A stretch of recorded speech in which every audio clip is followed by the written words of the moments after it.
Hi guys, welcome to தானியாஸ் vlog. நம்ம இன்றைக்கி என்ன பார்க்க போகிறோம்னா சீரக சம்பாவில் வந்து எப்படி சிக்கன் பிரியாணி செய்து தான் பார்க்க போகிறோம். வாங்க பார்க்கலாம். அதுக்கப்புறம் வந்து கொத்தமல்லி, புதினா, பச்சை மிளகா போட்டு வந்து நல்லா பேஸ்ட் மாதிரி அரைச்சிக்கணும். நெக்ஸ்ட்டு பட்டை, லவங்கம், கிராம்பு, ஏலக்காய் இதெல்லாம் போட்டு நல்லா இந்த அளவுக்கு அரைச்சிக்கணும். நம்ம வந்து இன்றைக்கி டபரால் தான் செய்ய போகிறோம். ஸோ அதை வந்து டபரா வந்து காயட்டும்.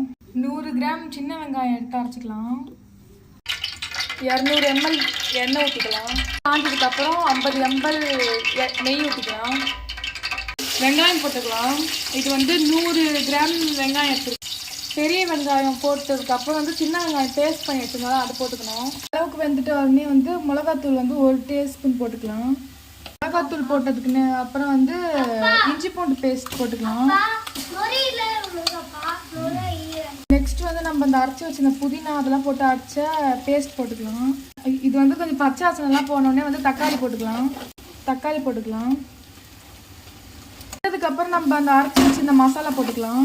வந்து நல்லா வெந்ததுக்கப்புறம் வந்து நம்ம வந்து 1 kg சிக்கன் எடுத்துருக்கோம். சிக்கன் போட்டுக்கலாம்.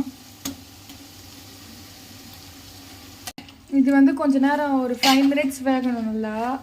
இதுக்கப்புறம் வந்து தயிர் ஊற்றிக்கலாம். ஒரு 50 கிராம். 1 கிளாஸ் அரிசிக்கு வந்து 1 கிளாஸ் தண்ணி வந்து ஊற்ற போகிறோம்.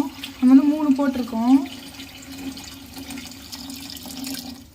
இப்போ வந்து தேவையான அளவு உப்பு போட்டுக்கலாம். இப்போ வந்து லெமன் 1 ஃபுல்லாக கட் பண்ணி வச்சுருக்கோம், அது புரிஞ்சுக்கலாம் ஃபுல்லாக. சூப்பராக இருக்குது. நீங்களும் ட்ரை பண்ணிவிட்டு கமெண்ட் பண்ணுங்கள். சாரி, அரிசி போடும்போது எடுக்க முடியல, வெளியில் போயிட்டதுனால அதை நான் வரதுக்குள்ளே போட்டாங்க. ஆனால் உண்மையாகவே சூப்பராக இருக்குது. ட்ரை பண்ணுங்கள்.